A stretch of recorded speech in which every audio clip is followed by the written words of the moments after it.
So till now we have discussed the three major types of jet engines, okay, that are used conventionally. One is the turbojet engine, which was the basic model or which has been means the first developed model and has been widely used. And by this point, we have discussed in details about how turbojets work, the different parts like diffuser, compressor, combustion chamber, then turbine and nozzles.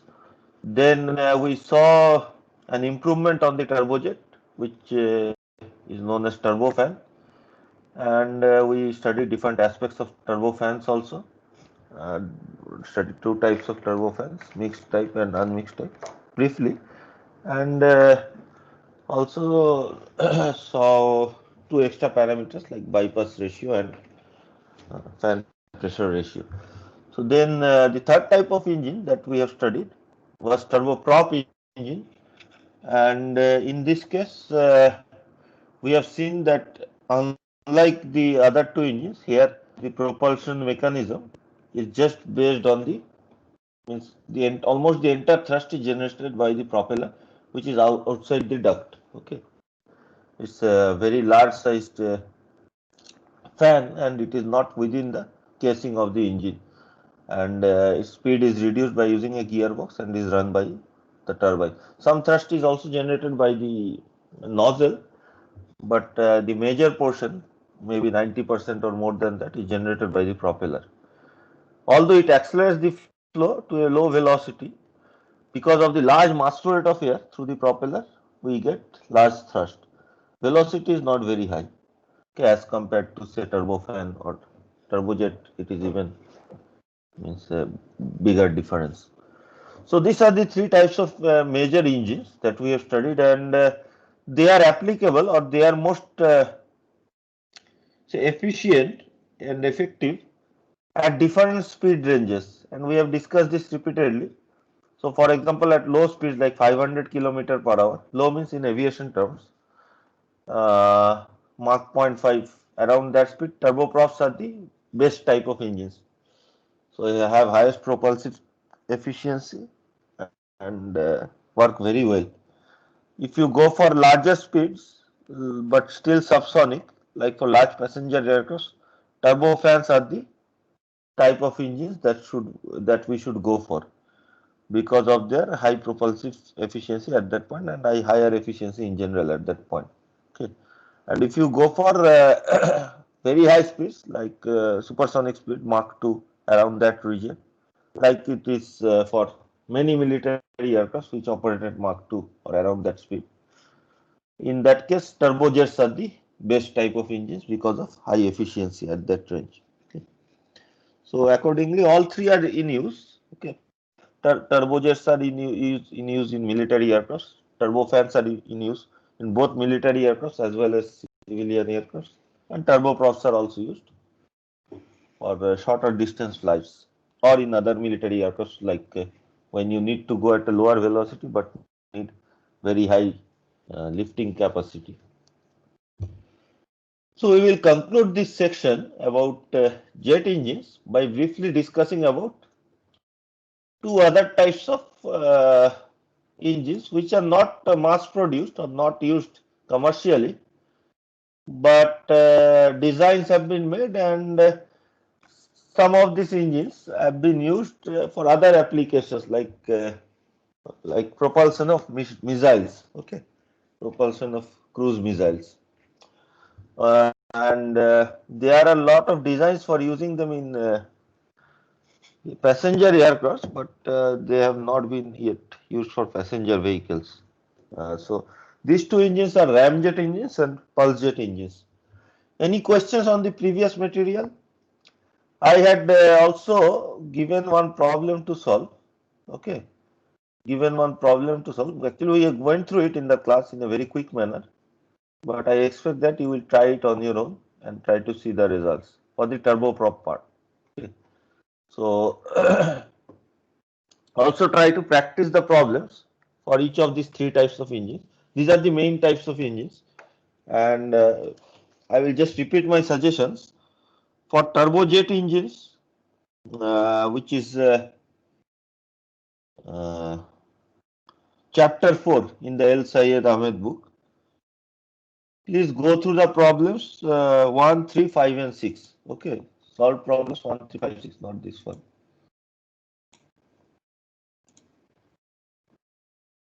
Solve problems 1, 3, 5, 6 for turbojet.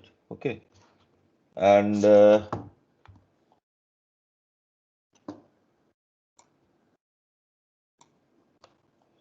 I'll just quickly write down for turbojet so that it is there in the recording. 1, 3, 5, 6. It is actually chapter 4 in the El Sayed Ahmed book. Depends on the version. The version I have is chapter 4. Then for turbofan, go through, solve problems 1, 3 and 5. Means try to solve them on their own. Each of them is a very large problem. Means it may take 1.5 hours to solve. Then once you solve them, then you see the solution. Or if you're stuck, then see the solution. And for turboprops,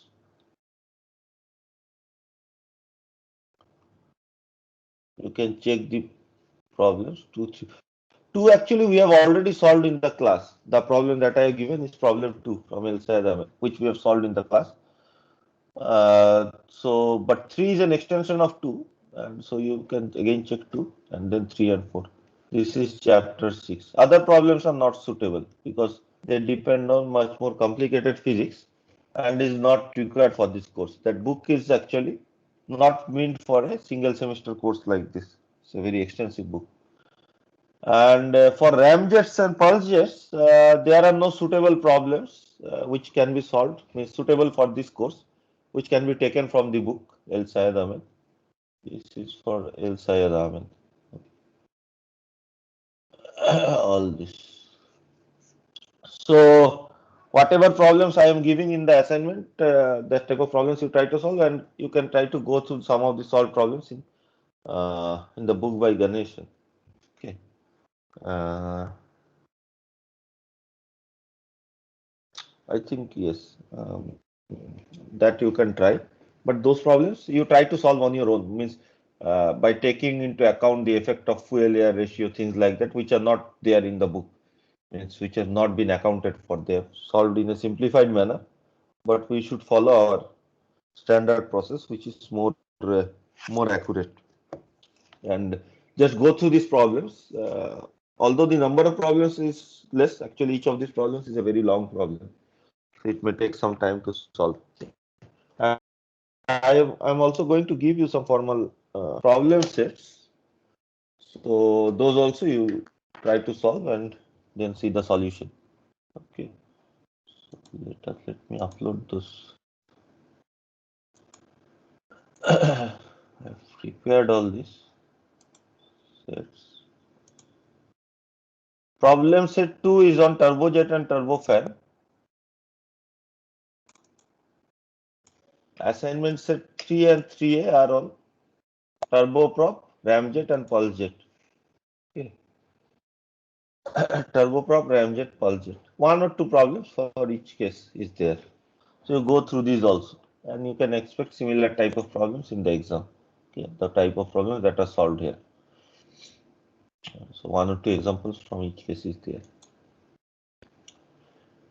So is this clear to everyone? Please practice these problems, otherwise you don't get the understanding. Okay, please practice these problems and using the methods that we have learned. Okay, and even if you try to solve problems from other books that have been recommended, try to use the methods that we have learned, means by taking into account correct air fuel ratio, then correct value of Cp of air and Cp of gas, instead of just taking approximate value, equal value everywhere. Okay, so that should be the case. So what we are going to do, we are going to finish this section today by going through the 2 experimental type of engines briefly. Okay.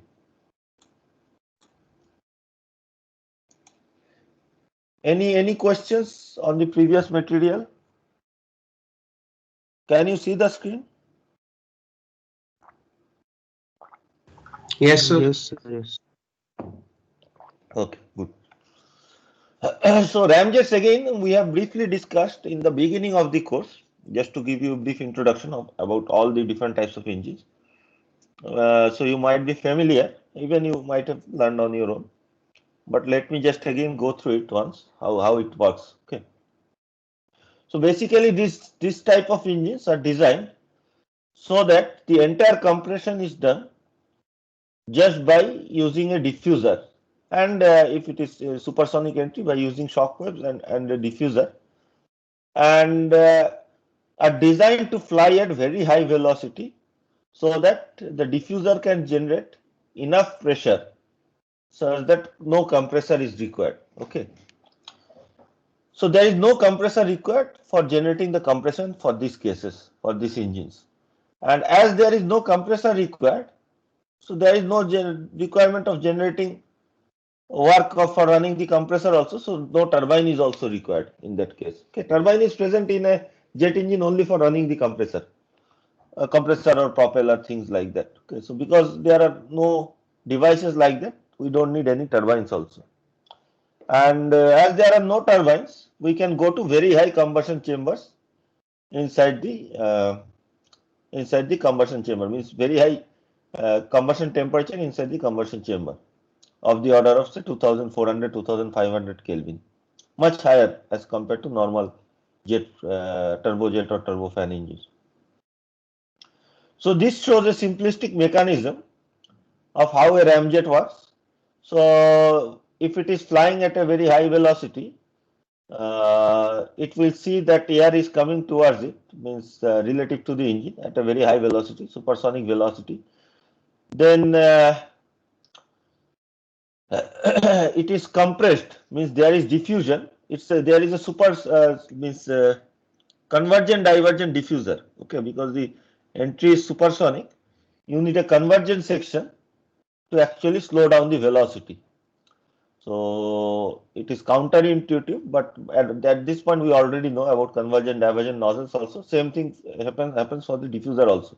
So if the area is restricted, area is reduced, the velocity also gets reduced in the supersonic region. Okay. So then it reaches the throat where the velocity is equal to Mach number 1, and this is not clearly given. Okay. So then it is velocity is further reduced to around Mach 0.5, okay, which is the typical velocity at which the flow enters the combustion chamber, okay, at a low subsonic or moderate subsonic velocity. So even before the diffuser, the flow velocity is slowed down by using or appropriately designing proper shock waves, oblique and normal shock waves, okay, or shocks. And then because the flow goes through this combustion chamber at a moderately high speed, you need holders in this case, like sheltered regions where the uh, flame can be held so that it does not blow out. Okay, it's like a sheltered region where the local air velocity is not very high, and as a result, the flame does not go out of the exhaust. And then after that, we have a typical convergent divergent nozzle through which the flow is accelerated to very high velocity, very high supersonic velocity, and you generate very large amount of thrust. The entire thrust is momentum thrust because you have a convergent divergent nozzle. There is no pressure difference with the exit at the exit. Okay, and so this is very simple in design. Okay, very simple. Ramjets are one of the most simplest design, and that is why they have been preferred, or they have been designed long time back. Actually, during 1950s, 60s, they have been widely used for missiles. Okay, for using missiles. The main drawback, as you already know, we have discussed previously, is that at low velocity, because we are not using a compressor, we cannot generate sufficient compression of air. Okay, at very low velocity, there cannot be much compression of air, and so you cannot generate thrust at low velocities. Okay, so you need some device to augment the thrust at lower velocities.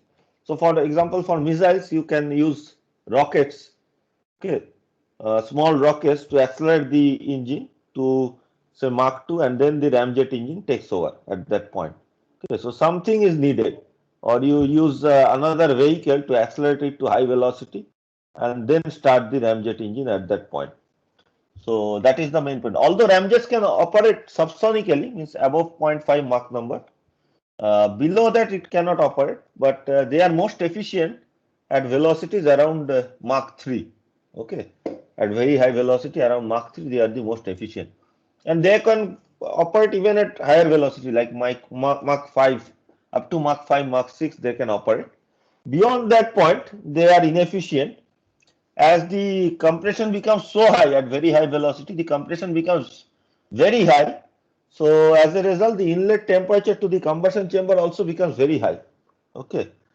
If the inlet temperature in the combustion chamber becomes very high, you cannot add much energy in the combustion chamber.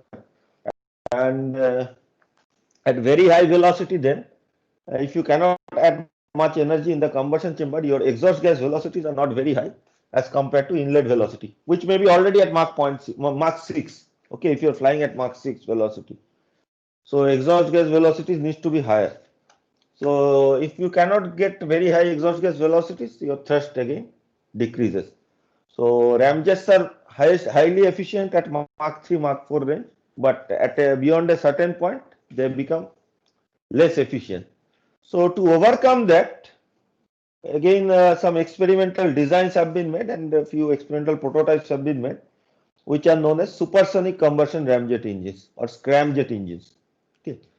So the only difference between ramjet and scramjet is that for scramjet, you do not compress the air as much as in ramjet. So in ramjet, you are so in the diffuser, you are compressing it to a very low subsonic velocity. So the pressure rise is higher. Okay, in a scramjet, you keep it at supersonic velocity. We keep it at supersonic velocity even in the combustion chamber. So through the entire combustion chamber, the flow goes at supersonic velocity. As a result, we can reduce the amount of compression. So amount of compression depends on how much reduction of velocity occurs, right? So the amount of compression can be reduced at very high velocities for scramjet engines, and then as a result, their efficiencies are high even at high velocities like Mach 6, Mach 7. Experimental prototypes like this shown here, NASA X-43. This was in, I think, in 2003-4, around that time they had. I opened the Wikipedia article also. You can take a look. They had tested this, and the maximum flight velocity was Mach 9.6. Okay, so around Mach 10, which is a very high velocity that could be obtained. Boeing has also developed a prototype and tested it around Mach 6 velocity of scramjet. Okay, but only this type, these 2-3 prototypes have been developed. They have not been used till now in any large scale or any for large even for small manned vehicles also they have not been used. These are very small aircrafts, prototypes, in which there is no room for even a person to sit also. Okay, unmanned vehicles. So again, the same problem is still there for scramjet. You need to accelerate it to a high velocity. So for example, this type of prototypes were taken by another large aircraft and then released from there, and a rocket engine was used to boost them to a high velocity. So this fire trail that you are seeing is actually rocket engine that is burning. So scramjet has not yet started at this point. So these have flown only for very short duration using scramjet. So in this picture, actually, it's the rocket engine that is giving that exhaust, long fire trail, okay, for boosting it to high velocity. You can read more about this. I suggest you just go through some of the Wikipedia articles, which are very interesting, to gain some additional just general knowledge about this type of scramjet prototypes which have been developed. Okay, you can see a lot of other interesting things. Like for example, I have opened it now to show you one or two cases. This is the X-43. Okay, so they are designed, although it's an artistic concept, they have a very unique design because they fly at very high velocity. Similarly, the design for the other scramjet engine, Boeing engine, you can see there are no wings actually. These are designed in such a way because they flow at such a high velocity. The aircraft body can be designed like a wing to generate sufficient lift. So the aircraft body itself is the lift device. Okay, itself is like a aerofoil structure, or it generates sufficient lift, so you don't need any wings at that velocity. Okay, it is not required. This is the actual prototype. You can take a look. It is attached under the wing of a large, I think which aircraft it is, B-52 aircraft. Okay, uh, and has to be operated very high altitude. So there are interesting things to read about here. Okay. So what we are going to do, we are going to come back to ramjet and scramjet. Scramjet, not much difference is there. Only difference, as I was saying, the combustion is supersonic. As a result, the design of the combustion chamber is very tricky. Okay, and we will take a look later on. If there is sufficient time, we will take a look at the combustion chamber. Let me see whether I have a picture here.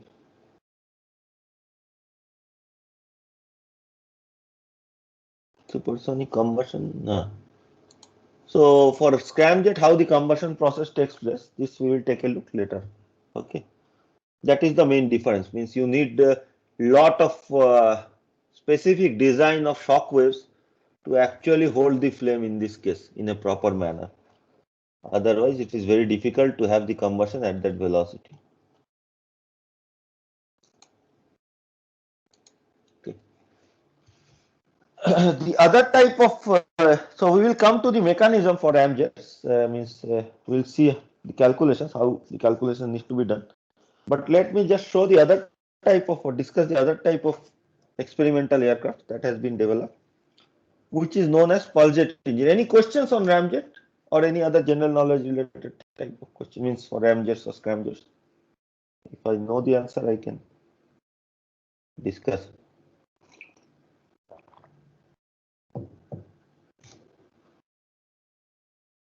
They are still used for cruise missiles, okay, but no civilian or passenger aircraft or military aircraft are in production using ramjets.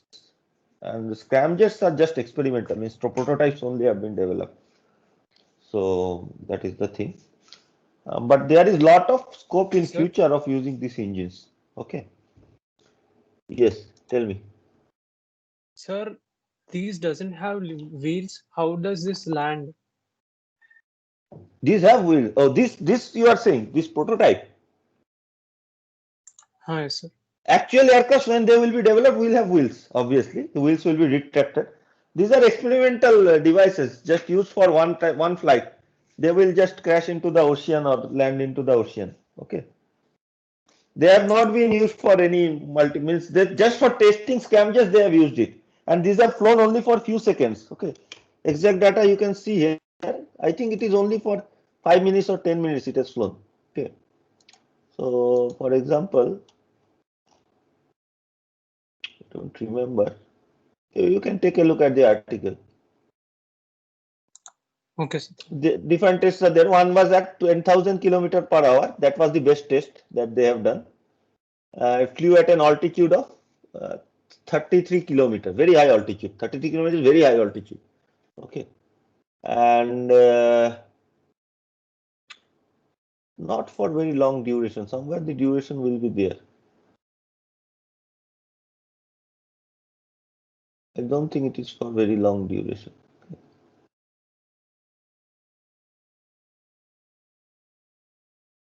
Boeing one was even less, I think.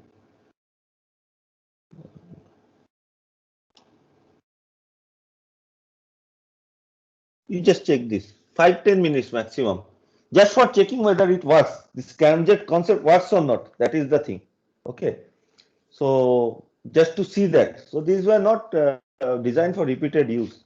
Just for, and these are very small actually, not very large. No passenger can also sit inside it. This was around 12 feet long, the entire thing. Okay.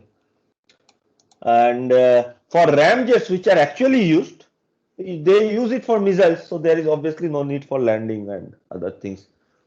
So you have a rocket assisted boost in the beginning, and then the ramjet takes over and it takes the missile to the appropriate destination. This is not a new technology. For missiles, it has been widely used in 1950s, 60s also.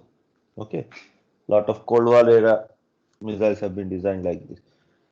So the other type of engine, which is even less used, means is not used much, but the concept is still there.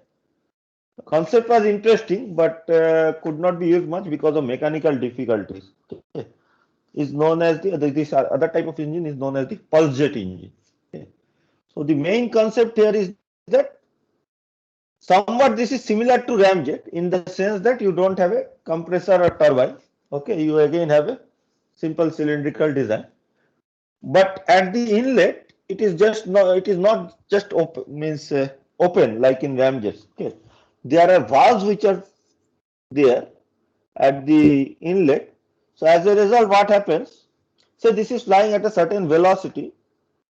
So the valves open because of air pressure coming from this side, and the air enters here, and then fuel is injected, and the combustion happens. Okay, and because of combustion, the pressure in this case increases because it is not open at both sides.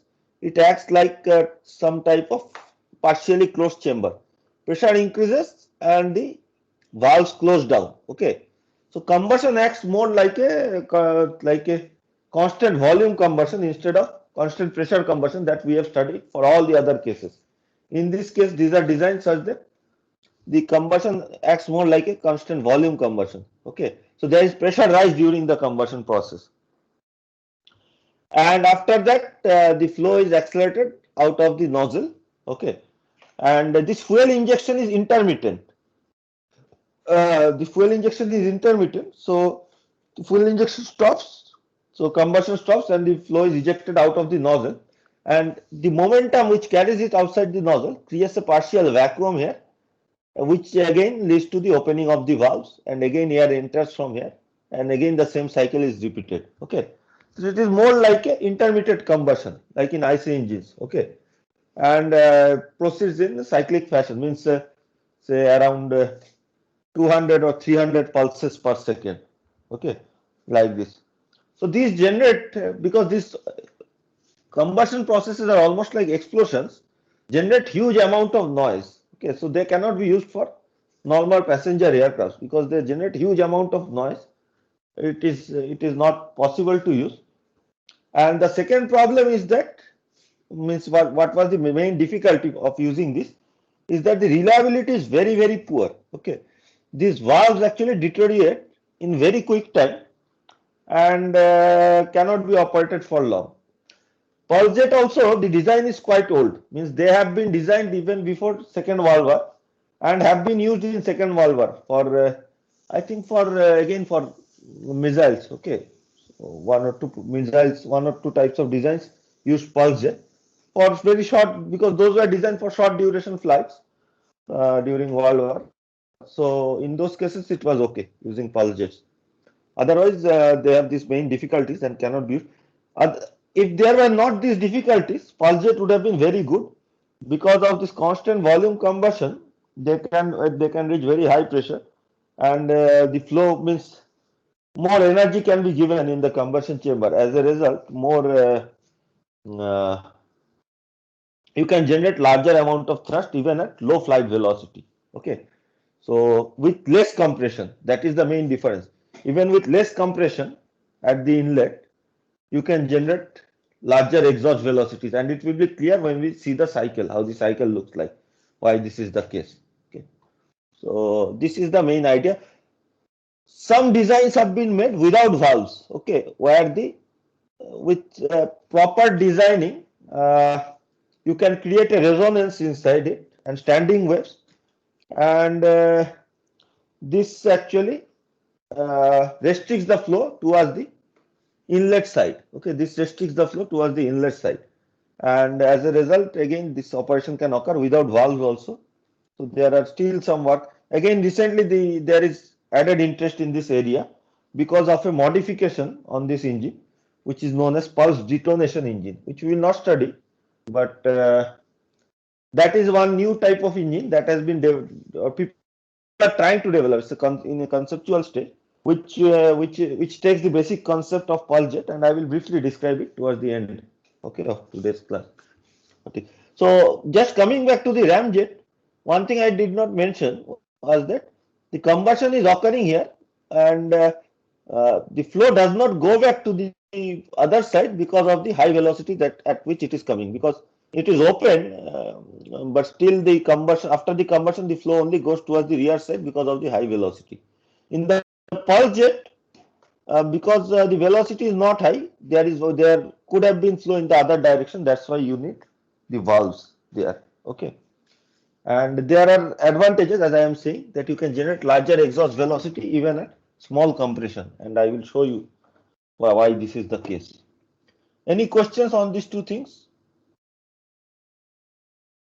Sir, in ramjet, Yes. we are using combustion chamber, right? So, Correct. is it possible to develop the thrust without it, just expanding the air? Without combustion, no, you cannot generate the thrust, because if you don't, what will happen is that at the limit, if all the processes are ideal, no losses are there, no frictional losses are there, the maximum exhaust velocity that you will be able to generate will be exactly equal to the inlet velocity at the limit if there are no losses. In with actual losses, it will be even less. So you will not be able to produce any thrust. Okay. You have to draw the diagram to understand this. You have to draw the TS diagram to understand this. If you don't, what will happen? So let me see whether I have, what is it? It got stuck. We are going to, it's a very good question. This is the ideal TS diagram. We will discuss it in a minute, but just for the sake of your question, let me just explain what happens. So this is the intake process from A to 01. Okay, in the diffuser, ideally, means actually it will go towards the right, but this is the ideal case. So this is the maximum pressure you will generate after the diffuser. So if you don't have the combustion, your nozzle expansion will start at the same point. Okay, and it will, you will again come back to point A. Okay, so maximum velocity you will be able to generate will depend on this enthalpy change from A to 01, and it will be the same as the inlet velocity.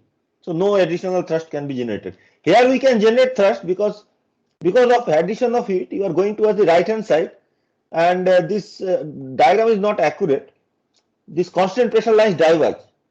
So for the same pressure ratio, this 0 to 3, this energy difference is much larger as compared to 01 to A. So for the same pressure ratio, you get much larger velocity at the exhaust. Is it clear to you? Was it Ujjwal? Yes, sir. Yes, sir. Clear to you? Yes, sir. Okay. We will discuss it in a minute. Okay. So these are the two types, and afterburners we have actually already discussed previously. So we will not discuss it further. How the afterburner works. So let us try to see some mathematical modeling for this ramjet and stem. Modeling means again that thermodynamic, what are the processes? Okay. Although these are not used widely, we should know how, because there is lot of scope of study in these areas, particularly hypersonic aircrafts. Lot of studies are going on propulsive mechanisms of hypersonic aircrafts, and scramjets are the most probable candidates because rockets are very inefficient. Because they have to carry the fuel, scramjets should be the most suitable mechanism if you want to develop a passenger aircraft for very high velocity, say Mach 10 or something in future, long future. So pulse jet, as I was saying, I will come back to the new study again that has started in this area. This had become obsolete, and suddenly people have started using, again developing something called pulse detonation engine. So what is the difference? We will discuss. I will not go into too much maths of that. So let us go to the mathematics of this, the physics of the ramjet engine. Okay. So this is a schematic diagram of the ramjet engine that we can draw like this. Okay. You have outside air at ambient condition A, and relative to the aircraft, say the aircraft, see, if the aircraft velocity is VA, relative to the aircraft, the air velocity is VA. It will be supersonic. Means the aircraft is designed to fly at Mach 2, Mach 3. So inlet air will be supersonic. Then there are some shock waves and also the diffuser, which reduces the velocity in the convergence section, and again in the divergence section it further reduces the velocity. Okay, so I tried to show you a convergent divergence section how it is designed. Then you have the fuel injection, flame holders, this area for combustion, and then the convergent divergent nozzle. So just before the combustion chamber, the static condition is 1, stagnation condition is 0, 1. After the combustion chamber, static condition is 2, stagnation condition is 0, 2. And out of the nozzle condition is 3. Okay, and let the velocity of exhaust is VE. Okay, so there is no pressure surge because you are expanding the air up to the ambient pressure because of convergent divergent nozzle. So calculations are simpler as compared to turbojet or turbofan. All the calculations are much easier in this case as compared to turbojet, turbofan, or the previous things that we have studied. Okay. So let us see how the ideal cycle looks like from A to 1 point. What happens is that you just change the kinetic energy into enthalpy. So if we can recover most of the energy as enthalpy, means the pressure increases. So we go from A to stagnation condition 0, 1. Okay, some small velocity will be there. So it is taken into account by denoting it by the 0, 1 point. Okay, so 1 point will be slightly lower than the 0, 1 point. So, and the difference is given. So remember always that in TI diagrams, the difference between static and stagnation points are given by V square by 2Cp. Okay, because that is the difference between stagnation and static temperature. T0 1 is equal to T1 plus V1 square by 2Cp. Similarly, T0A is equal to TA plus Va square by 2Cp. Okay. So from 1 to 2 is the combustion process, constant pressure process, and 2 to 3 is the expansion in the nozzle. Okay. Very simple diagram. Nothing else is there. Okay. Design is very, very simple. And because there are no major rotating parts, minor rotating parts are there related to fuel pumps and other things, but no major rotating parts are there. And the only devices are the entry duct and the convergent divergent diffuser, that part, combustion chamber and nozzle. Okay. And we also have continuous combustion. We have discussed all these points. Suitable for supersonic flights, typically Mach 3. Needs the additional propulsion mechanism for low speed flight. High pressure air coming into the combustion chamber prevents flame from going towards the inlet. So all these points we have already discussed. Same thing I have written here so that you know what are the important things that needs to be remembered for this. Very high combustion chamber temperature. Temperature is missing here. Very high combustion chamber temperature can be achieved as there is no limitation due to the absence of turbines. Okay, as there are no turbines, we can go to very high combustion chamber temperature. Okay.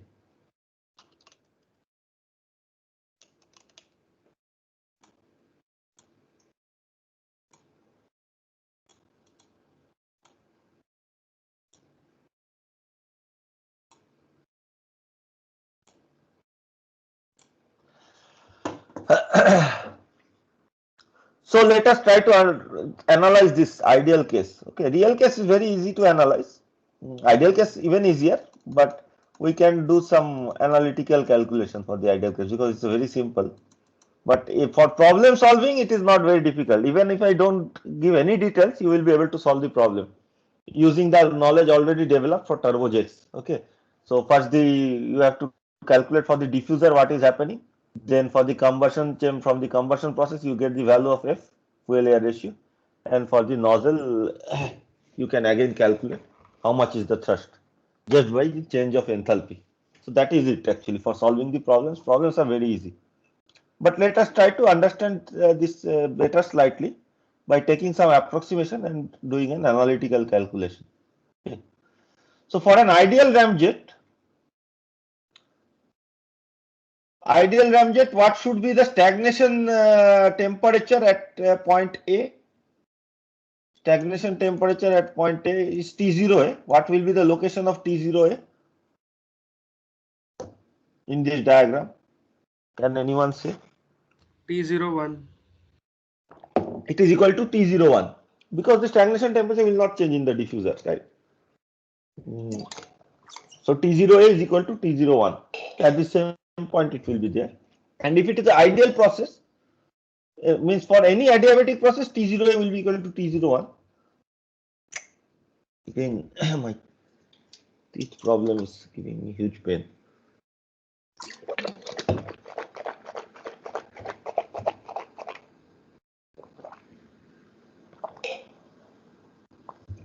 I will speak less loudly, slowly. So, for any adiabatic process, T0A will be equal to T01.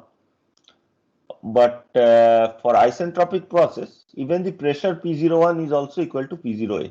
Okay, this we already know. We have studied a lot about diffusers, and we already know how the things look like in a diffuser. Okay, so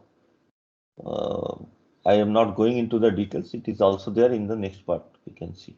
Okay, so P0 is equal to P01, and if there are no losses in the combustion chamber, P01 is also equal to P02. And since T02 equal to T03, again for the nozzle, that also we have studied for adiabatic case. For ideal case, isentropic case, P02 will also be equal to P03. Okay, so stagnation condition does not change. In the nozzle, there is no change of stagnation condition, right? Stagnation enthalpy remains same. It is only that the static enthalpy is reduced to generate kinetic energy. So stagnation pressures remain same. Is this clear to everyone? Why P0A is equal to P01 is equal to P02 is equal to P03? Or I am just, or is there any confusion? I hope it is clear. Okay. So also PA is equal to P3 because exit occurs at ambient pressure. PA equal to P3. Okay.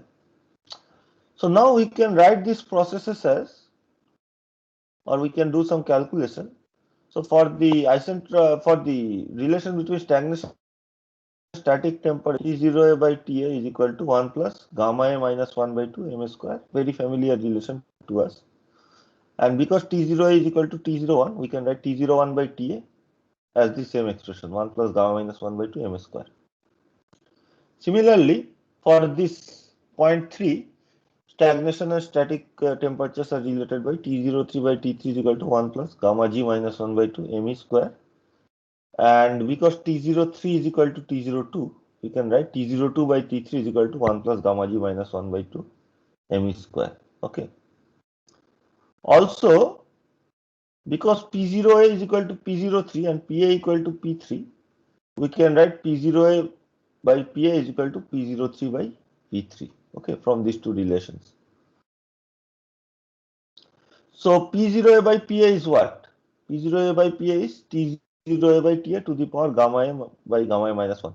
So it is 1 plus gamma A minus 1 by 2 m square to the power this. Okay, because this is the relation between T0A and TA.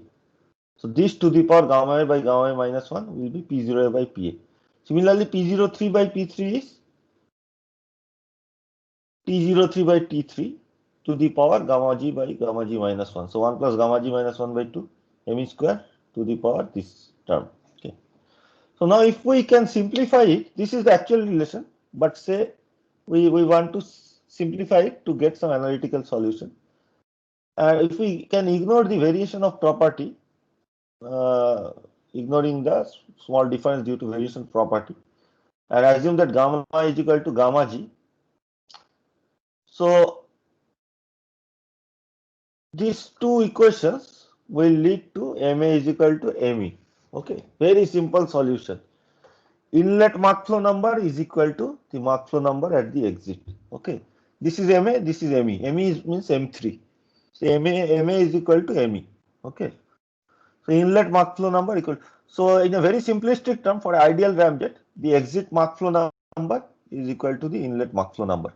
It does not mean that the inlet and exit velocity is same. Remember, because the exit temperature is higher, so the sonic velocity is higher. So although the Mach number is same, the actual velocity is actually much higher at the exit, okay, as compared to the inlet.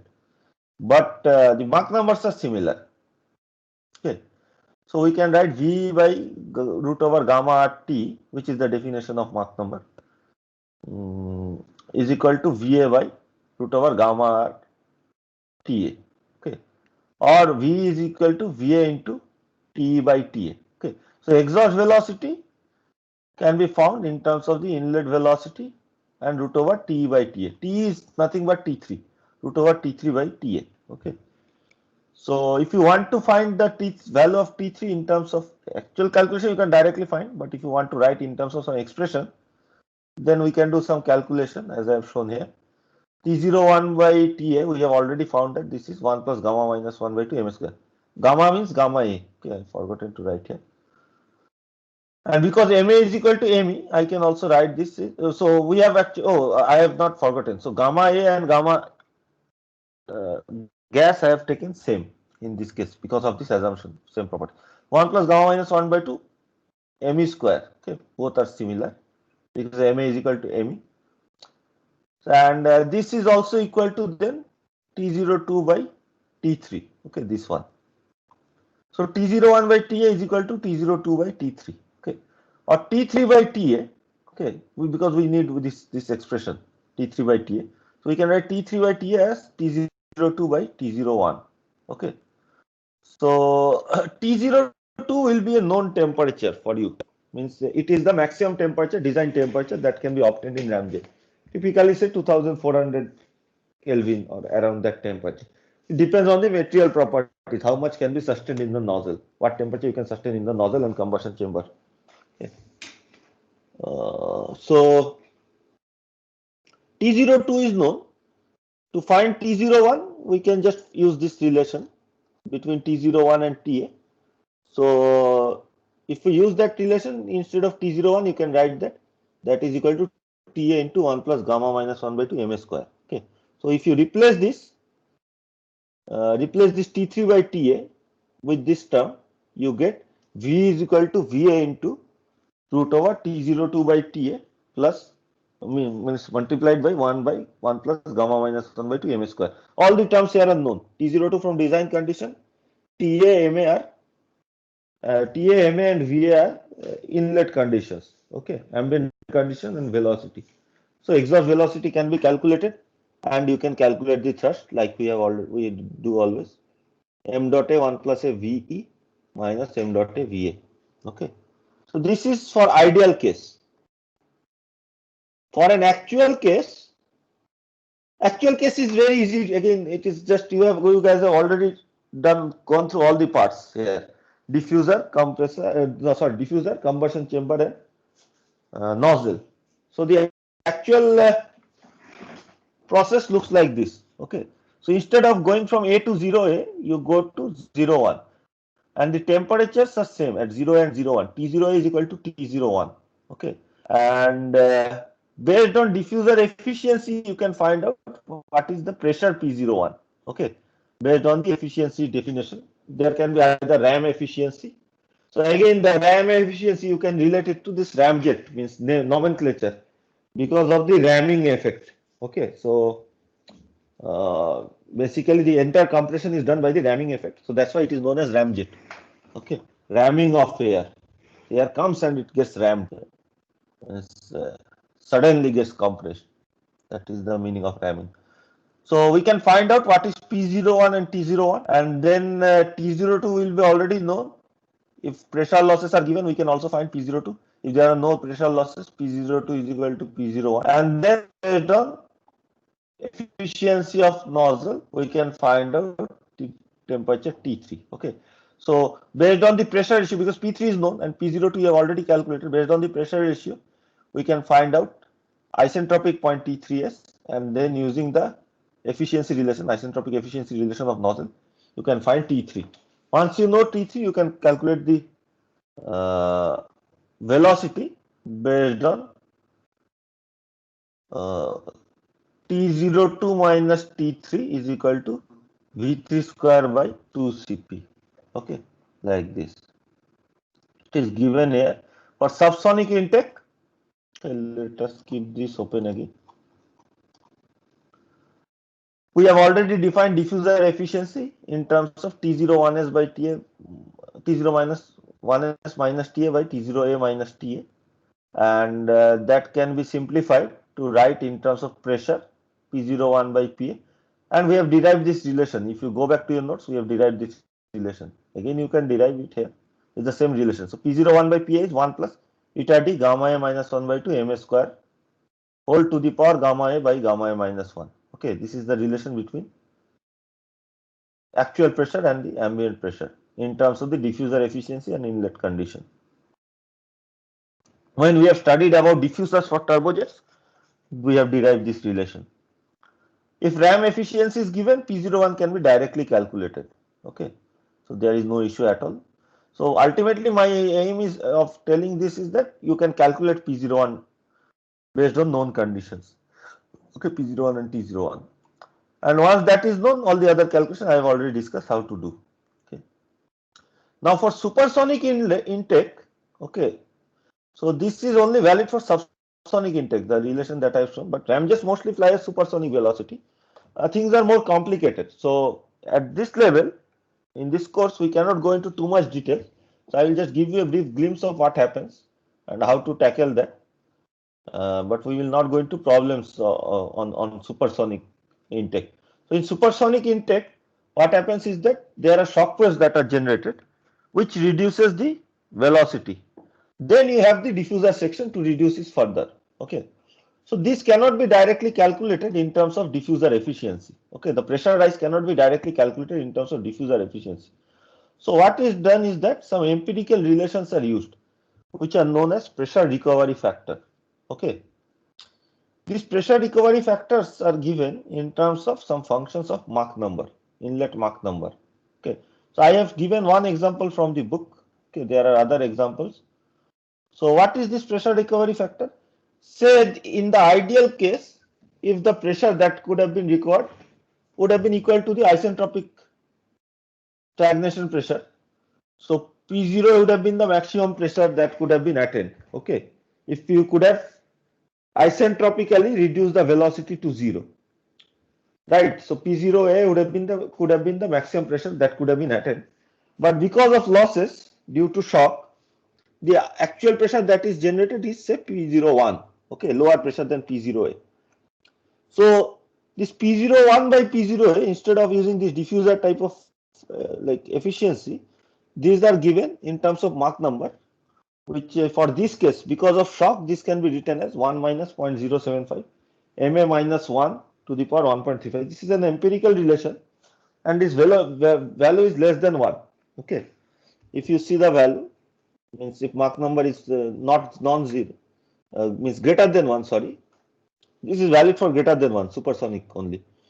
So in that case, this term is greater than 0 and this entire term is greater than 0. So 1 minus that will lead you to a lower means value less than 1. So P0 is less than P01 is less than P0A, and that decrease in P01 occurs not because of frictional losses but because of shocks. Okay. Similarly, other factors can be designed like this, and you can multiply all these factors to find out the pressure at the exit of the diffuser. Okay. So P01 then can be calculated because you can always calculate P0A from PA using the relation 1 plus gamma A by 2 minus 1 by 2 ma square to the power gamma A by gamma A minus 1. This is from the relation of temperature T0A by TA to the power gamma A by gamma A minus 1. So once you know what is P0A, P01 can be calculated using this relation and other relations similar to this. Okay, other relations similar to this for a simplistic calculation. If you want to go for more accurate calculation, you have to go for either experimental studies using wind tunnels or CFD analysis. Any questions on the ramjet part? Actually, we are going to conclude the ramjet with this. Okay, I am not going to show you any problem, but there are problems which are given in the assignment. You can take a look, and there are no suitable problems in the book by L. Syed Ahmed for the ramjet and puljet. There is a chapter on ramjet and puljet, but the problems are much more complicated using shocks and other things.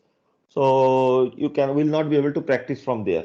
Okay, as I've already mentioned. So you just go through the problems that I have given and go through. If you want, you can go through some of the problems in the other books if you want. But the processes are very simple here, so it's very easy to solve. Okay, we already know for turbojet how to solve this part.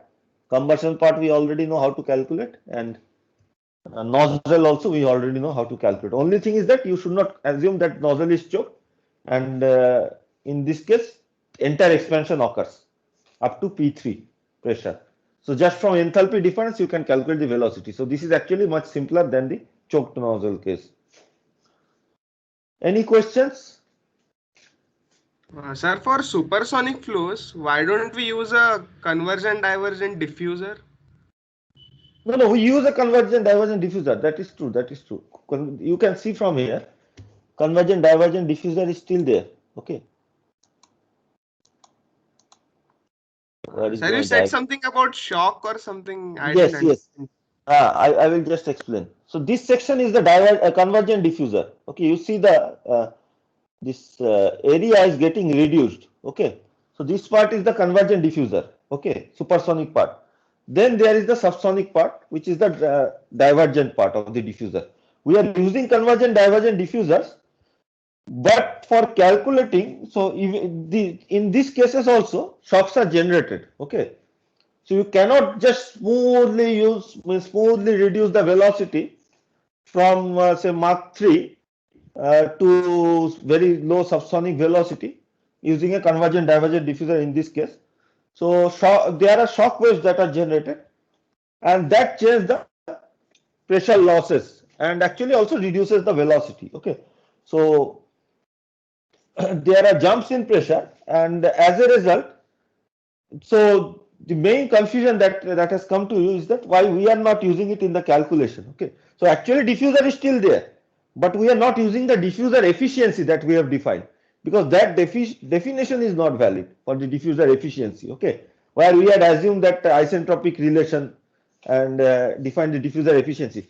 Because of shock waves, we do not means your efficiency cannot be, or uh, your pressure cannot be defined on in terms of efficiencies like we have done for the subsonic part. Okay, so you cannot define the efficiency like this. Okay, so because there are some extra pressure losses because of shock waves, as a result we have to use these empirical relations. But the diffuser is convergent divergent diffuser. That is true. Okay, it is there. Otherwise, what will be the problem? Your point again means tangentially it has raised a good point. If you try to design with only a convergent nozzle, divergent diffuser, like for subsonic aircraft, similar thing if you do for supersonic aircraft, the inlet of the diffuser will become choked. Okay, and you can only attain like the airflow will be limited in that case, because the inlet is choked. The maximum amount of air that can enter is restricted. As a result, you actually need convergent divergent diffuser. Okay, so is it clear to you? Yes, sir. Okay. So just a few points I have written about scramjets also. We have already discussed this. Scramjet engines are similar to ramjet. Actually, the name has come from supersonic combustion ramjet. And calculation of scramjet engines is very difficult for the combustion chamber part. So we will not go into maths of scramjets because there is a lot of turbulent mixing other things. I will show you later once when the combustion processes we discuss. The main difference in this flow in the combustion chamber is supersonic, and this is suitable for high velocity. Why this is suitable we have briefly discussed, because ramjets at very high velocity are not efficient, because the inlet temperature, inlet to the combustion chamber, the temperature, okay, now I can show in the graph. Okay, so you have gone through here. Say consider an ideal case. If the velocity is very high, this 0 1 point will become quite high. Okay, 0 1 point will become quite high. 0 1 is the inlet to the combustion chamber. If the velocity becomes higher, 0 1 is higher. But you cannot keep on increasing the 0 2 point, because there is a limitation how much your materials can take, what maximum temperature. So what will happen if this point becomes higher? The 0 1 and 0 2 will come closer. Okay, so Basically, if you go like this, so the curve will look like this, something like this. Okay, very small heat addition, and as a result, the generation of exhaust gas velocity, that exhaust velocity will not be much higher than the inlet velocity, and you will not be able to generate very large amount of thrust at very large velocities of the aircraft. So to avoid that, what is done is that the compression is kept smaller. Means although 0 1 will be higher, the point 1 is at a much lower pressure, because you are not expanding the not compressing the flow to very high, very small velocity. Okay, you are keeping the in the supersonic combustion chamber, you are keeping the velocity large, so the total extent of compression is less. So the temperature at the inlet of the combustion chamber is less in scramjet engine for the same velocity, and as a result, you can add more heat in the scramjet engine and generate more thrust. So they are much more efficient at higher velocities. But again, so much engineering difficulties are there that these are only in prototype stage. Okay. So now we will discuss. I will take a break. Okay, I will take a break, 5 minutes break, and we'll conclude this entire section about jet engines by discussing about pulse jet and some like related discussion. Okay. So let me take a 5 minutes break here.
So let us continue the discussion. You guys are there? Yes, sir. Yes, sir. So let us discuss about any other questions about Ramjas. Otherwise, let us go to Pulse J. Okay. So in the beginning, Ujjwal, I think had asked, or somebody had asked the question: without combustion, can we generate thrust? So obviously, it is not possible. Thermodynamically, also not possible. But generally, from the diagram, you can see that now, without combustion, your 0, 1 and 0, 2 points will coincide. As a result, A and 3 points will coincide. And if A and 3 points coincide, anyway, the Mach number is same. So if the temperatures are same, the velocities at the exhaust and the inlet will be same because T3 and TA will become equal. So no additional velocity will be able to you will be able to generate, and no thrust will be generated. Okay. This gives slightly incorrect information that slight thrust is being generated because of the F factor, but here we have ignored that fuel also initially has its own. So means we have not accounted for. Anyway, because there is no combustion, this fuel will not be there. So m dot a in both places it will be m dot a. And thermodynamically, obviously, it's very easy to understand because if there is no heat input, how can there be additional energy to generate more velocity, more kinetic energy? As there is no heat input, obviously we cannot generate more. Means it violates the first law of thermodynamics. So it's not possible. So the last engine, I have shown you, pulse jet engine.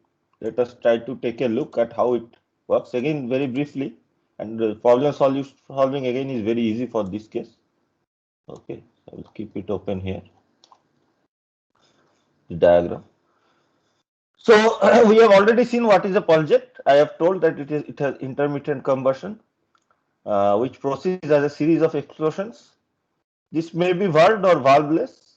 Various designs are there. Typically, they were valved historically, and nowadays they are not used. It was used in 1940s for some missiles, and thrust generated is not constant. This is not a steady state, steady flow process. Okay, we can try to solve them as a steady state, steady flow because the pulse rate, like the frequency is very large, but thrust generated is actually pulsating in nature. Okay. But the advantage is that theoretically they can provide static thrust, means at zero inlet velocity also theoretically they can provide thrust because of the combustion process which occurs at constant volume. Okay. However, because of low reliability, very high noise and poor fuel economy, these are not used. Okay. So now let us look at this TS diagram. So you have a diffuser section. This is for subsonic aircraft. Pulse jets have been designed for very low velocity, above Mach 0.5. They were not suitable. Okay, at that time because the valves actually used to means what happens is that you need the valves to close also, right, during the combustion. If the air velocity is very high, means flight velocity is very high, because of air pressure from this side, the valves are unable to close properly. So the proper combustion does not occur in that case. So these are only suitable for low velocity aircrafts, very low velocity. Okay. So you have the diffuser section, which we have already studied quite a lot. So from A to 01 in the diffuser. But now instead of following the constant pressure process P01, you go to a higher pressure, okay, by following the constant volume process. Okay, so 02 is at a higher pressure as compared to 01. Okay, accordingly, we have to calculate what is the heat addition. Okay, T02, Cp T02 minus Cp T01, like this, we have to calculate. But this is a constant volume line. And then from that point, you have the expansion in the nozzle, again similar to what we already studied. So because of this difference, because of this constant volume nature, even if there is no diffusion, even if the aircraft velocity theoretically, because even if the velocity is zero, in the actual case, if the velocity is zero, obviously no air can enter. But at the limit that the velocity is very small, these 0A 01 points will coincide with A point. Okay. And the combustion process will start from here itself because there is no compressor. Combustion will start from here. But instead of following this constant pressure line, this combustion process will follow a line like this. Okay, let me just draw and show you. I think that will be the best. So, say you have TS diagram like this, and this is the ambient pressure, PA. Okay. So, if there is no inlet velocity, for all other types of engine, the combustion process would have proceeded along this line. Okay, along this line. But for this case, because it's a constant volume process, the combustion will proceed like this, which is not as sharp.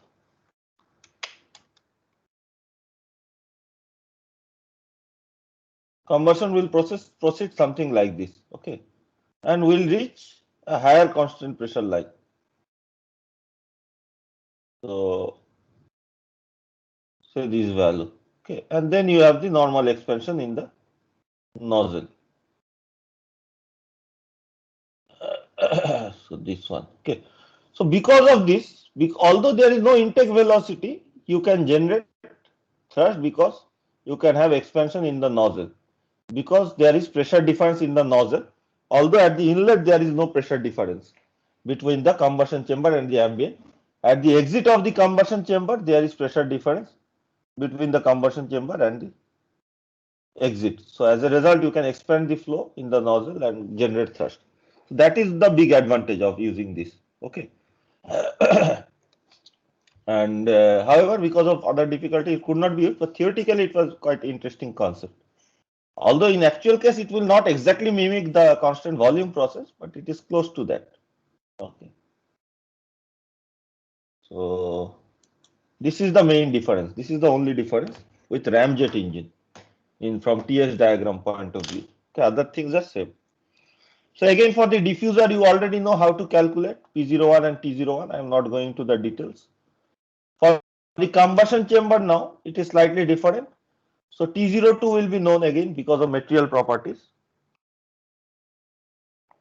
T01 is known from diffuser calculation. P01 is known from diffuser calculation. So for a constant volume process, P02 by P01 is equal to T02 by T01 for an ideal gas, right? Using ideal gas law.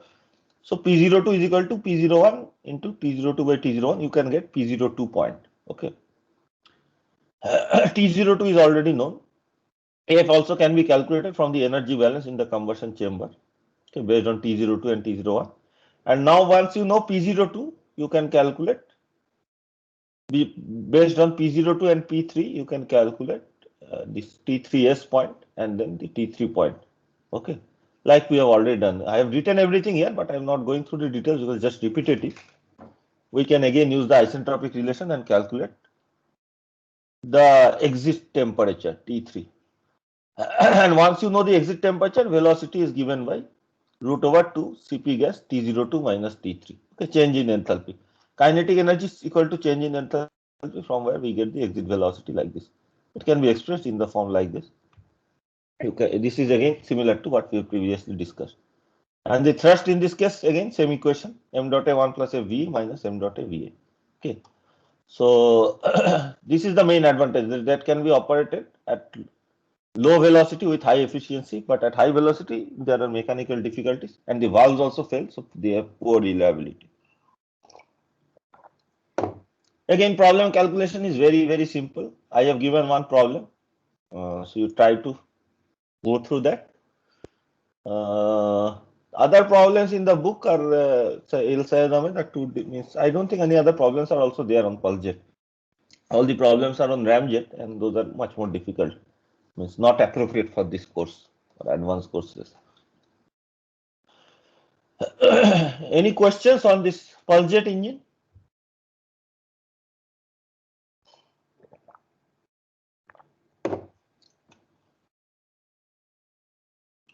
Okay, so let me finish this part by giving a very brief intro about something called pulse detonation engine. Okay, so although this is not part of the actually our course, but it is good to know this because a lot of research has started in this area. So using the same concept as the pulse jet engine, okay, using the same concept, we will keep this open as the pulse jet engine, but using a different combustion mechanism. People have started to design something called a pulse detonation engine. So for this to understand, you need to know that the flame propagation that occurs in a combustion process can occur in two ways. Okay. So the flame propagation for most cases that you know from day-to-day activities, like say if you are burning something or say there is a gas burning or any other, even normal combustion in say IC engines or normal combustion chamber or this jet engines, all these are known as deflagration. Okay, deflagration. I think I have written it here also somewhere. Deflagration. So deflagration is the normal flame propagation process in which the flame propagates subsonically at a means at a subsonic velocity. Okay. So flame means the temperature front due to the flame, so that propagates subsonically. The temperature front the chemical propagates subsonically. Okay. Opposite to this, or in contrast to this deflagration process, there can be another type of combustion which is known as detonation, in which the flame propagates supersonically.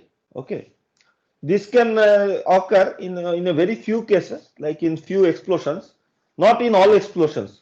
Okay, even say when you are exploding something, say when you fire a bullet from a gun, there also is explosion, but those are also deflagration. Okay, so in some type of large explosives, the flame front the propagates in terms of shock waves at a very fast rate. Okay, and the shock waves actually cause the major damage. If you consider the damage that is done to buildings and other say other structures, it is because of the shock waves, not because of the temperature. In a deflagration process, the temperature does the major damage, high temperature. Okay, in a detonation process, the shock waves does the major damage. So the flame propagates at a very large speed. Okay, in a very high supersonic speed. So using that concept, like repeated supersonic explosions, people have tried to come up with a design, valveless design, where the flame can be held using resonance in a duct like this. Concept is similar to pulse jet, but because of the detonation process, very large pressures can be generated, and these things can operate because of valveless design. Can be means theoretically designs are there even up to Mach 5, means very high velocity. Okay, but all these are theoretical, means actually no prototypes have been built. Although a lot of research has gone into this, but all of this is theoretical. Till now, I don't think any single prototype of pulse detonation engine has been built properly.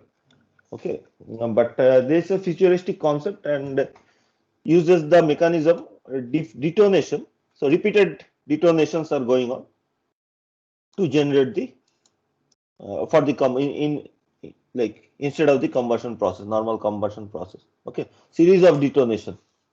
So again, all these factors will be there. Huge amount of, so how to contain this detonation itself is a big thing, right? Because you have to design the materials properly to contain the shock waves, and but the shock waves can be designed appropriately to hold the flame in the means even at high velocity. So that is the idea.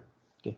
So with this, actually, we are going to finish our jet engines part. So please go through the problems that we have that I have suggested, and the problems that I have loaded in this section. Okay, this problem set 2, 3, 3a. One was for the previous before midterm, 2, 3, and 3a. Only one problem is there in 3a. It's just addendum to this 3. Okay, and try to solve these problems on your own and then check the solution. Although I have put it together, These are supposed to be assignment type of problems. So try to solve them on your own and then check the solution. Then only you will understand. And also the additional 8, 9 problems that I have given. Okay. That was stated here. 1, 2, 3, 4, 5, 6, 7, 10 problems are there. That itself will take a lot of time. You just go through this for the 3 main types of engine: turbojet, turbofan, turboprop. Okay. Any questions? Notes also I have uploaded today. Okay. So otherwise, because still a lot of time is there, I will just start discussing about the next part. But I don't have the notes for this yet. I mean, so we'll not go into theoretical calculations. I will just start discussing about the next part, and in tomorrow's class, we will go through the notes and calculation. Okay.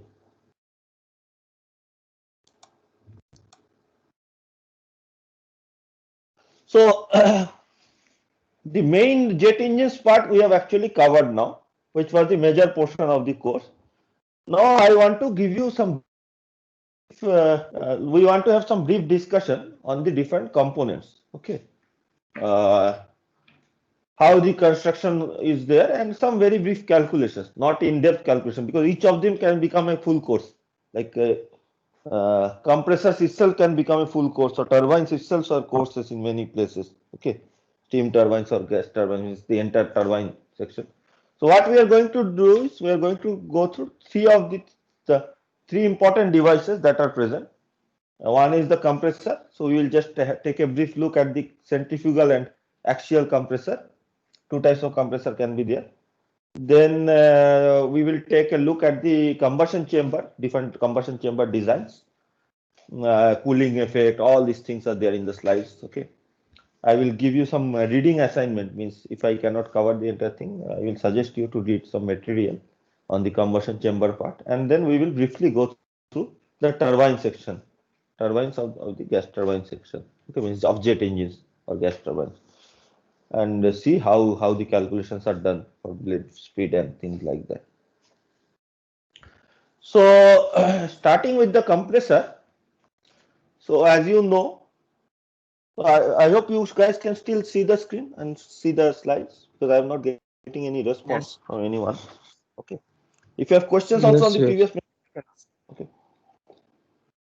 So there can be two types of compressor, right? Centrifugal compressor. What is the use of compressor? The use of compressor is to compress the air to a high pressure. Okay. In case you cannot generate sufficient pressure by the diffuser. So in those cases, you need the compressor. And in most of these actual applications like turbojet, turboprop, and turbofan, you need a compressor. So this compressor actually consists of a series of compressor stages, as shown here. Okay, series of compressor stages. Each of the stage increases the pressure by a small amount. Okay, each of the stage is like a fan.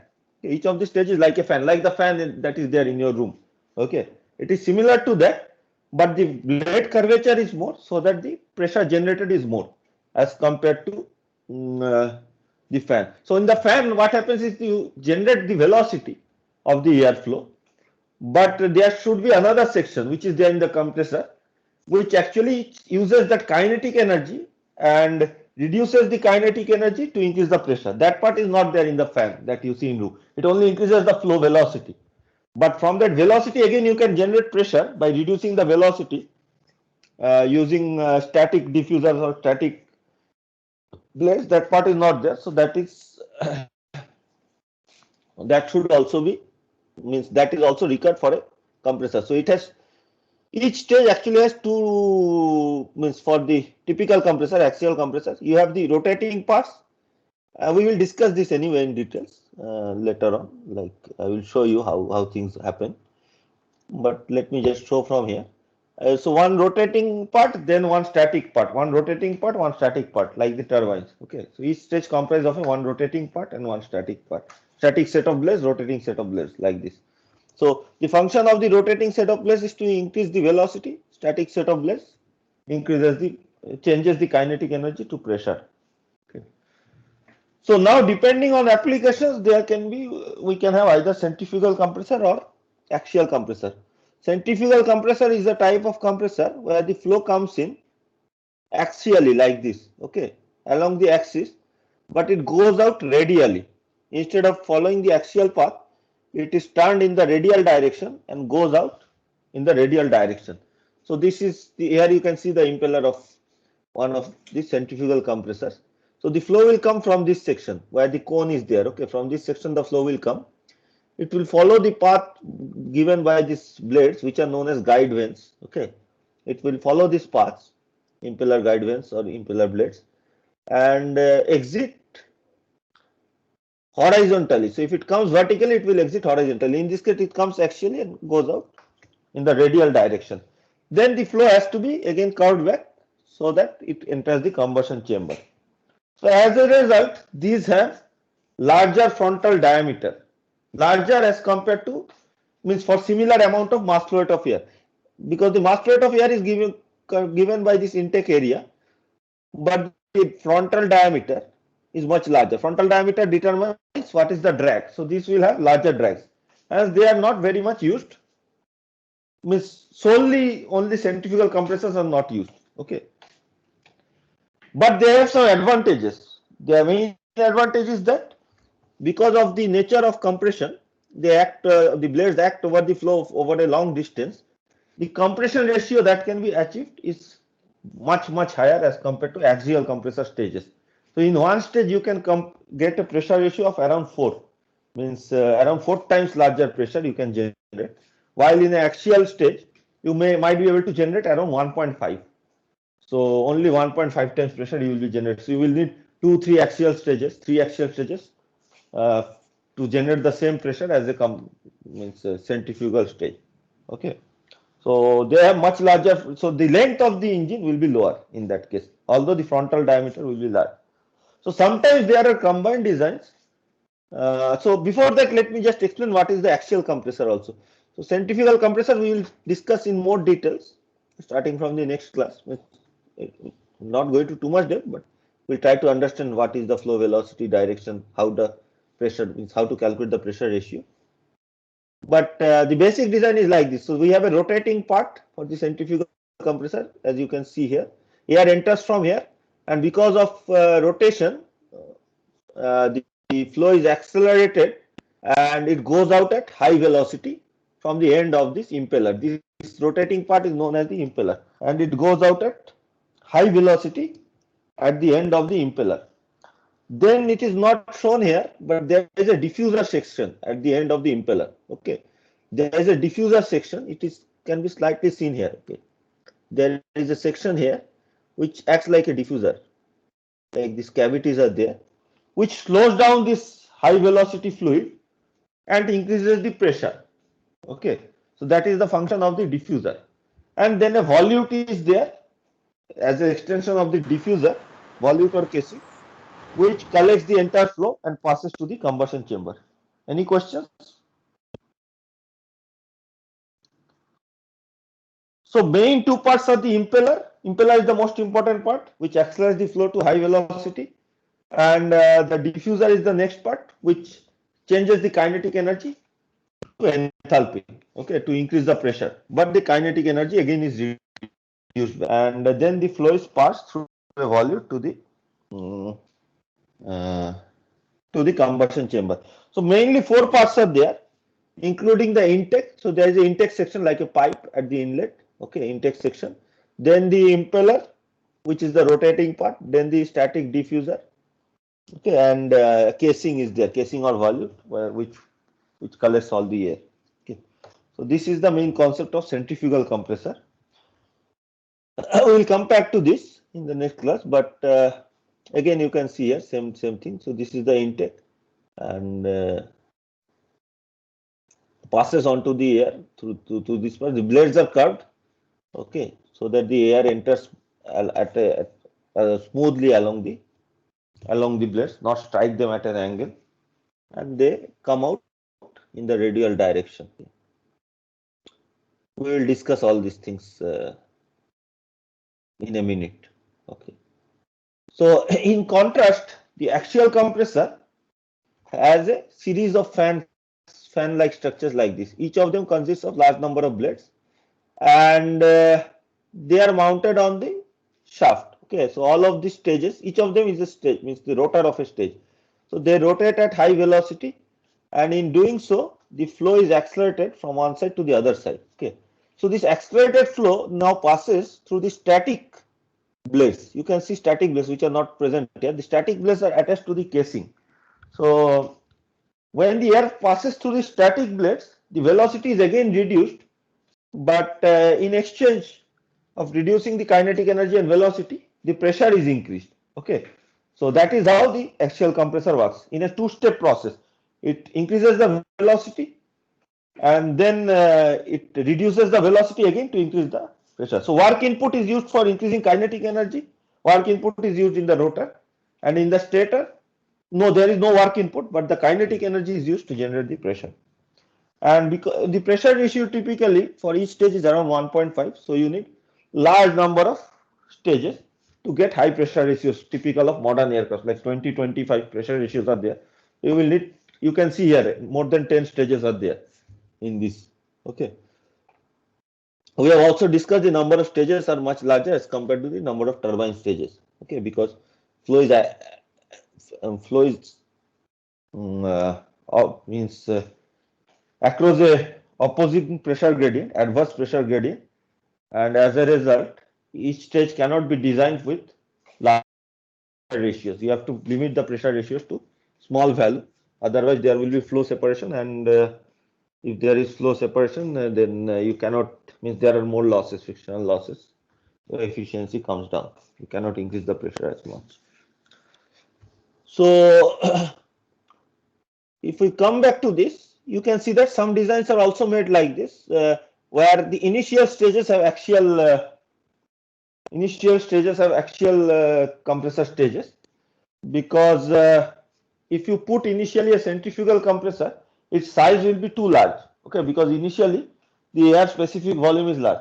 So after some compression is done, the density of the air has increased and the specific volume has reduced. So now you need smaller area for the same fluid to pass. So the centrifugal, if you put a centrifugal compressor in that case, its size will be much less towards the end. If it was at the beginning, it would have been much larger. Okay. So sometimes a few axial compressor stages are there, and then one centrifugal stage to shorten the length of the engine. One centrifugal stage can replace 3-4 axial compressor stages. Okay. So these type of designs have also been built. But in most modern passenger aircraft, most aircraft means most all aircraft nowadays use axial compressors only. Okay, not centrifugal compressors. Sir, could you repeat once again? Which part? Like centrifugal compressors we would use like the last like. Okay. So the air is coming at the ambient condition, right? Ambient condition, not ambient condition, but after the diffuser, before the first compressor stage, air comes at certain temperature and pressure and certain density. Now, after the compression, what happens to the density? Density keeps on increasing, means the specific volume keeps on decreasing, right? Because you are increasing the pressure, density will increase, right? Air becomes more and more compressed. So, if you have a centrifugal compressor at the end, for the same mass flow rate of air, the area, inlet area and the other area, means all the design, means all the related areas will be much smaller because the density is high. This volume of the air for the same mass flow rate is much lower towards the end, right? If you had the centrifugal compressor towards the beginning, volume of the air would have been much higher for the same mass flow rate because of low density, and the centrifugal compressor would have much larger size, which would have increased the frontal area, and it would not have been possible. So that is why we can use a centrifugal compressor at the end, and the advantage is that because of very high compression ratio, it can replace 2, 3, 4 stages of axial compressor and shorten the length of the engine. Okay, but still it is not used in all passenger aircrafts nowadays use axial compressor because you need to keep the frontal area streamlined. Okay, so and it is also easy to design axial compressor because for centrifugal compressor you have the flow goes out radially and you have to again bring it back into the combustion chamber in a roundabout way. In axial compressor, those issues are not there. The flow just straight and enters into the combustion chamber. Okay. So centrifugal compressors are not used much as a result in jet engines. Now it is just we study for historical reasons. In some cases it is used, but in general it is not used. All the cases that nowadays, all the designs that are there use axial compressors. Okay. But still we will study briefly the centrifugal compressor part. Are you clear? Means the question you had asked. Yes, sir. Yes. Okay. Still time is there. I will just explain the Sir, mechanics. how is the velocity reduced in centrifugal compressor? There is a diffuser section. Okay, I will just explain now with this diagram. Okay, so velocity is increased in the impeller. So you are saying because there is no stator, right? Like in axial compressor, there is stator, and Yes, where sir. there is no stator, but there is diffuser. Okay, let me explain through this diagram. That is what I was coming to. Okay, so this is a schematic diagram from the book itself, book of Cohen, about how this works, and you have to actually imagine the flow pattern here. Okay, because there is no board in the classroom, I could have shown, because the flow actually comes in the from the third dimension. Okay, so it is not on the plane, so you have to, I will explain, but you have to imagine what is happening. So the flow comes, if you look at your screen, the flow comes towards your screen. Okay, from towards you to the screen. Okay, this is the inlet direction of the flow.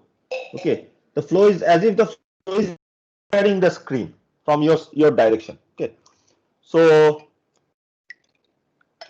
it comes with a certain velocity, and then it hits the impeller blades at the inlet section. Just a second. Okay, this curved sections you can see here. I hope everyone can see these curved sections. This is the inlet section of the impeller, not this round region. Okay, so the inlet section is known as impeller eye. Okay, so between this round region, between this region and this region, this is the inlet section, this annular region. Okay, this is known as the impeller eye through which the flow enters, and this is known as the eye tip, and the radius will be eye tip diameter. This is the eye hub diameter or eye root diameter, and radius will be given by so eye root, and the radius will be given by eye root radius, and this eye tip radius. Okay, similarly eye root diameter, eye tip diameter. So from this we can calculate the inlet area. Now you can see the blades are curved here. Can you say why the blades are curved here? Flow is coming straight towards the screen. Okay, straight along the screen.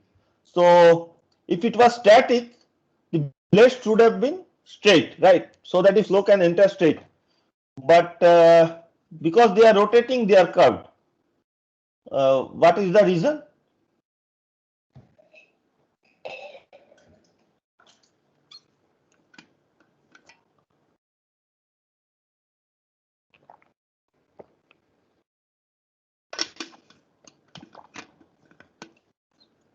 Not clear?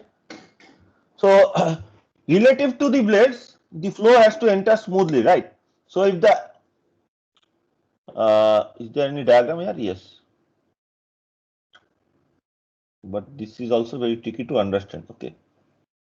Let me try to show you from here itself.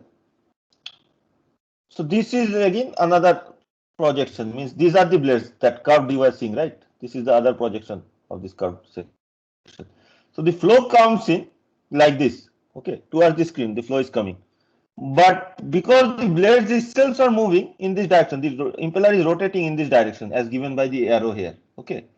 The blades at that point, the blades have a velocity, say it is u velocity or ue or ui velocity is there, okay. That velocity will depend on the radius because omega is constant depending on the radius, 2 pi r d into 2 pi r into n, okay. So that velocity will depend on the radius. So the relative velocity, the blades will see that the flow comes in this direction v1, okay, because of this. This is the relative velocity of the fluid with respect to the blades. So as a result, the blade also has an angle similar to this alpha angle. They are curved with this alpha angle so that the air enters smoothly here. Okay. If the blades are straight, the air will not enter smoothly. They will stuck at this angle. Okay. So because of the rotational effect, this section is curved. So after this, then like this, the flow enters to the curved, then it is passed through a like the vertical direction is gradually changed to a horizontal direction. Okay, or you can say the axial direction is gradually changed to the radial direction. Okay, smoothly it is changed, and after this, this flow goes out from here with a very high velocity, depending on how fast the rotation is going on. Okay, there is a limit to the speed of rotation because of centrifugal stresses that are generated in the blade. So this typically, this impeller at the exit, the blades are straight. Okay, and there is a physical reason for this. If the blades are not kept straight over long periods of rotation, because of very high centrifugal stresses that are generated, the blades straight to straighten up anyway. Okay, so it is easier to design with straight blades. Otherwise, it becomes difficult. Okay, so the flow goes out straight relative to the impeller. Okay, so relative to the impeller, so if you are an outside observer, the impeller itself has a certain velocity. Okay, at this point it has a velocity, large velocity like this. Okay, and if it goes out, not this one, so this goes out straight. Okay, so the actual velocity, absolute velocity is in this direction. Okay, so the absolute velocity is in this direction, somewhat in this direction after coming out from this. So then we have diffuser sections like this. So 10, 12 diffuser there, around 10 to 12 diffusers may be there. Number of diffusers is less than the number of impeller blades. So around 10 to 12. These diffusers is nothing but diverging sections. Okay, so you can see that diverging sections like this, opposite of nozzles. So the flow again is, then the velocity is reduced in the diffuser section, and the pressure is increased. Ujjwal, this is the process. Are you clear how the pressure is increased? Yes, sir. Okay, so this diffuser, and then there is a 90-degree bend out of the plane again towards you, where all the fluid is collected and passed to the towards the combustion chamber. Okay, so the flow comes from you towards the screen at this point, between the impeller eye tip and eye root. Okay, so in the impeller eye, then goes through the impeller and goes along the plane of the screen, along the screen that you are seeing. Along the plane of the screen, it goes out. It goes out in the radial direction relative to the impeller, but the absolute velocity is at a very high angle, very slanted angle, because the impeller is rotating at high velocity. Okay, so actually it is at a very slanted angle, and accordingly the diffusers also have similar angles, so that the flow enters smoothly in the diffuser and is expanded, not expanded, it's compressed. So diffusion process is compression. It is compressed in the diffuser, velocity is reduced, and pressure is increased. Okay, so these are the two major parts in that case. You can see a cut section from here, how it looks like. So this is the impeller. The flow will come from here in the impeller. So I am showing by the arrow. I means my arrow pointer. Then the flow will proceed like this through the impeller. Okay, and go out. So it is coming radially and goes out. Coming axially, goes out radially. Then this is the diffuser section. It has a certain depth, and you cannot see that the width is increasing. Okay, width is increasing along the other plane, so you cannot see it here. Sometimes there are double acting impellers where the flow comes in from both directions. Okay, so that type of designs are also there. Flow comes in from both directions, but it is very complicated, because in this case you know that the intake is from this side, flow can come. So how to take the flow to the other side is very difficult. So in these cases you don't use this type of designs. Okay, and this we will study in the next class. Okay, we will do calculation to find out from the velocity triangles what is the pressure generated. This is the extent to which we will do the calculation to find out the pressure generated, the temperature changes, and the pressure ratio across the impeller based on the velocities. And similar type of problems are also will be given through the assignments. Very simple problems you will be able to solve. We will not go into very large discussion, but we'll also go through the design part. Already we have gone to discuss something about the design. We'll go into some more details. So we'll stop here today and continue in tomorrow's class. Okay, and I am going to solve little less. Now I am going to solve not solve many problems in the class, but just give suggestions about the problems. Because I think that will be the more effective way, so that we can reduce the number of classes. Okay, otherwise it is becoming too hectic for the students. So as a result, it is better that instead of just looking at the screen and trying to see the problem, I just suggest the problem, you try to solve it, and in the next class if you if you have any difficulty in any future classes, you tell that this is the difficulty of finding. That may be more useful. Okay. As a result, I have not solved any problem for the ramjet part. Also because those are very simple, and I have just given in the assignment. Okay. So for these cases also we will go on like this.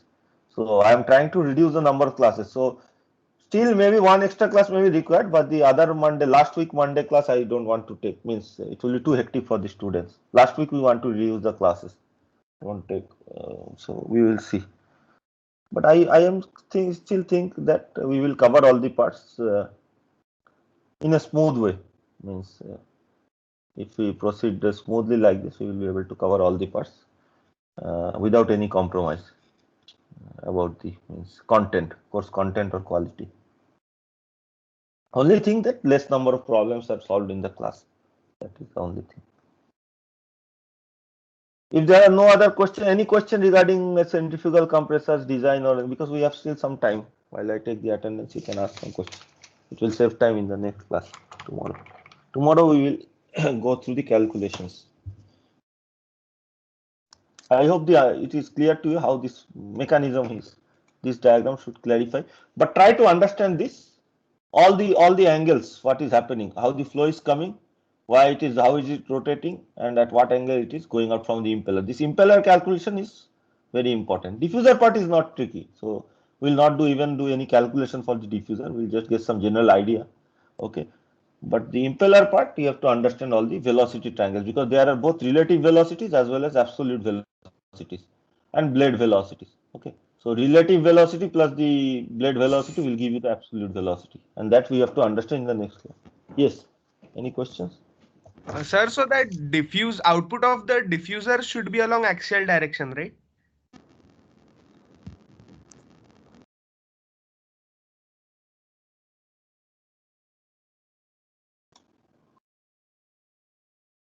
Ujjwal, I could not hear. Yes, sir. Voice was breaking off. Voice was Oh, breaking off. like the Can you output repeat? of the diffuser, at the output of the diffuser, the velocity should be along the axial direction, right? Uh, in this case, it is still radial. After the 90-degree bend, it is along the axial direction. Okay. Okay. Okay. So you see that this plane is the radial plane. Okay. If you compare with this is this plane. This plane. Okay. Sorry. This plane. Okay. Radial plane. So this is still the radial plane itself. Okay. The entire plane that you are seeing on screen is the radial plane. After the 90-degree bend, the flow axial direction is from the screen towards you. Okay. Or from the screen towards the other direction. In this case, it will be in the other direction, because the flow is coming from your side to the screen. Now, after the 90-degree bend, the flow will go in the other direction, means beyond the screen. Okay. And enter the combustion chamber, which is in the other direction, beyond the screen. Okay. Is it clear? Yes, sir. Okay. Yes, sir. So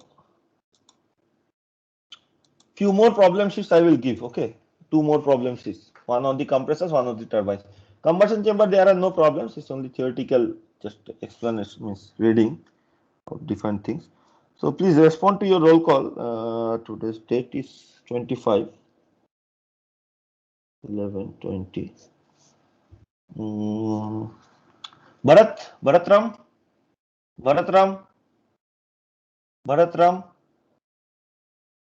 not present. Sachin Kumar Singh, Sachin also not present. Huh? What has happened? These guys. Then Sanjay is present. Abhishek, I saw Abhishek is present. Vikas is present. Manthan is present. Yes, thank you. Present. Manthan is present. Ajay Kumar. Ajay. I don't see Ajay. Ajay not present. Then Gaurav. Gaurav. Gaurav also not there. Huh? What happened to these dual degree students? Sanjay, what happened to the dual degree students? No one is present. Today some placement test is there, I think. Oh, okay. Then Jishnu. Jishnu is present. Suresh Kumar present. Ujwal present. Shubham Kumar present. Pushpendu Das present. Amgot Shyam Kumar present. Prabhat Kumar Mishra present. Alapati Kishan Sai. Kishan Sai present. Then Venkata Rajendra. Venkata Rajendra present. Then Atul. Atul present. Ramcharan present. Suman. Where are you, Suman? Yes, sir. Yes, Suman is present. Then Ashwini Kumar present. Gaurav Srivastav was there, I think. Gaurav Srivastav, yes, present. Gulshan Kumar present. Pujari. Pujari. Pujari present, yes. Pujari is present. Nilesh Kumar present. Then Chintu Sai present. Sudipto Das present. Lokesh present. Shivangsh. Shivangsh. Shivangsh Das. Not there, huh?